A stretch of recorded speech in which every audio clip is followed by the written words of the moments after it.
La comunidad lectora se ha vuelto muy tóxica. Exploremos por qué.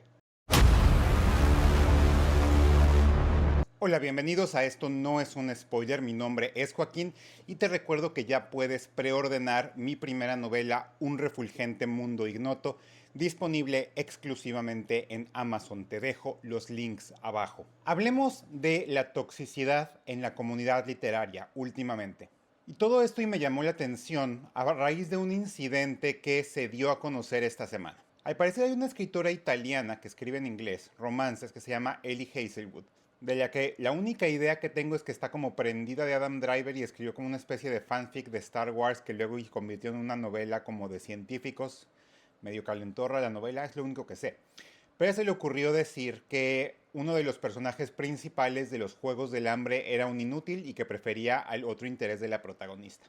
Y la tundieron a palos en redes sociales hasta el grado que tuvo que cerrar sus cuentas. Más allá de la ironía deliciosa que representa que una saga que habla acerca de la sociedad del espectáculo y de las narrativas que se imponen desde el poder genere una controversia a raíz de su triángulo amoroso, me parece una ironía en serio, algo súper irónico, y que eso sea lo que a la mayoría de los fanáticos de dicha saga sea lo que les importe más. En realidad creo que habla bastante del mundo en el que vivimos el día de hoy. Entonces que nada, yo nunca he leído los Juegos del Hambre, jamás.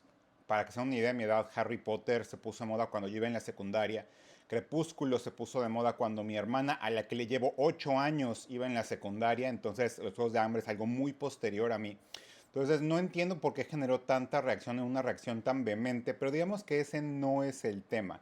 El tema es cómo las redes sociales, específicamente aquellas que hablan de libros, han derivado sinceramente en un comportamiento verdaderamente cerril y verdaderamente agresivo hacia las personas que no se conforman con una serie también de narrativas que surgen de estas comunidades lectoras. Ahora bien, hablando de casos recientes, no podemos decir que absolutamente todos los linchamientos públicos que ha habido en redes sociales en temas de libros han sido completamente carentes de mérito. Si bien ha habido casos donde esos linchamientos lo que han permitido es que se identifique a criminales verdaderos, como la escritora australiana que le cacharon con sus preferencias criminales y que terminó todo en un arresto, o la presión pública para que una editorial no sensacionalizara una entrevista a un desvividor serial. Ha habido también muchas ocasiones en las que a las personas que se les ocurre expresar cierta opinión, o a los escritores que tratan de representar algo que de acuerdo a la política identitaria que tenemos hoy en día en muchos países, yo creo que en los nuestros, en los que se habla español no tanto, pero en inglés, que ya saben que es una verdadera majadería esta crispación,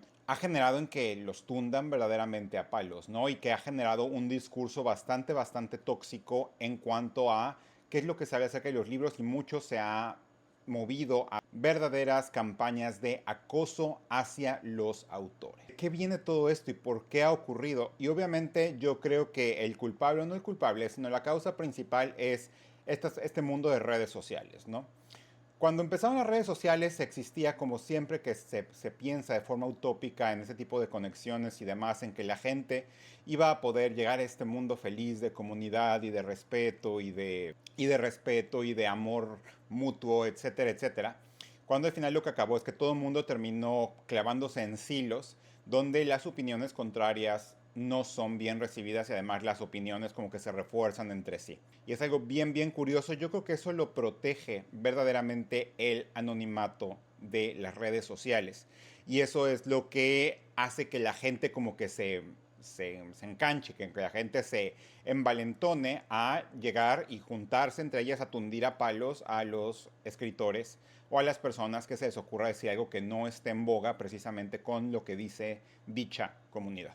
En el caso del mundo del libro, la situación es un poquito más peliaguda, porque tiene que estar el factor redes sociales, específicamente en TikTok, que es el famoso tema de BookTok. Este no va a ser un video sobre si BookTok está arruinando la literatura o no. Yo creo que es un debate que está bastante pasado, pero creo que sí vale la pena hablar un poco de qué es lo que pasa en la industria y por qué BookTok es tan importante y está ocurriendo. La industria editorial está en declive. Y BookTok, como funciona, no tanto que salve, sino que estabiliza un declive que es muy parecido al que vive la industria del cine, por ejemplo, donde hay mucho más competencia por los ojos por el tiempo de la gente para todas estas plataformas de entretenimiento que cada vez con tanta democratización, por así decirlo, de contenido y tanto flujo de información, le roban tiempo a la gente. Y por eso vemos muchas historias, noticias donde se celebra que, por ejemplo, en países como España esté creciendo la cantidad de libros leídos o de lectores, aunque los hombres, por ejemplo, seamos los que leemos menos. O que Barnes Noble está abriendo sucursales de nuevo que se sienten, la verdad, cuando yo las leo como verdaderas patadas de ahogado de la industria. Y lo único que medio le estabiliza son estos libros virales que se vuelven locos y que son los que mueven una industria. Acuérdense que es una industria donde la gran mayoría de los libros venden muy poco. Y esto lo que genera también es que sean unos fandoms masivos muy concentrados en estas discusiones. Y esto potenciado también por las redes sociales, el algoritmo que genera clics, etcétera. Obviamente hay mucha primacía de la polémica, hay mucha primacía de lo que vende rápido, lo que vende viral. Eso obviamente también viene a la simplificación y a la sensacionalización de las tramas, de que en las redes sociales hoy en día no hay mucho espacio para opiniones tenues, no hay mucho espacio para dar matices, no hay mucho espacio para valorar argumentos y contraargumentos. Todo tiene que ser rápido.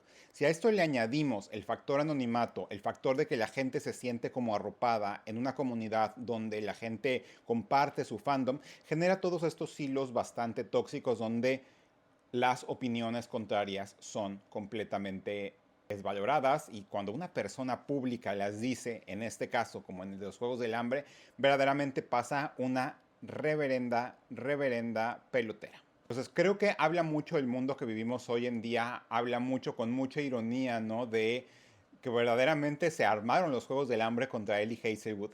Y me llama mucho la atención, ¿no? Como literal que hay autores que quieren decir un mensaje y la gente interpreta o lo contrario, o la gente completamente desestima el mensaje para enfocarse en los aspectos más normales, más juveniles de esa trama. Entonces, ¿qué hacer? Yo en realidad no creo que a la macro tendencia se pueda hacer nada. Lo único que creo es tu acción como lector, que te recomiendo que si eres muy fan de una cosa y tiendes a creer que quien tenga opiniones contrarias es una persona malévola, o que cuando alguien está en desacuerdo contigo te está agrediendo, que no lo está haciendo. Yo digo que esa es la tentación humana por excelencia, creer que cuando alguien desentona con lo que tú piensas te está agrediendo. Pues no lo hace. En realidad lo que te recomiendo es salirte un poco de las redes y utilizar la tecnología más bien para conectar con personas y hablar con ellas de frente a frente para poder estar estableciendo un contacto de uno a uno. Por eso me gusta mucho de que la gente se junte en grupos de lectura, en grupos de WhatsApp,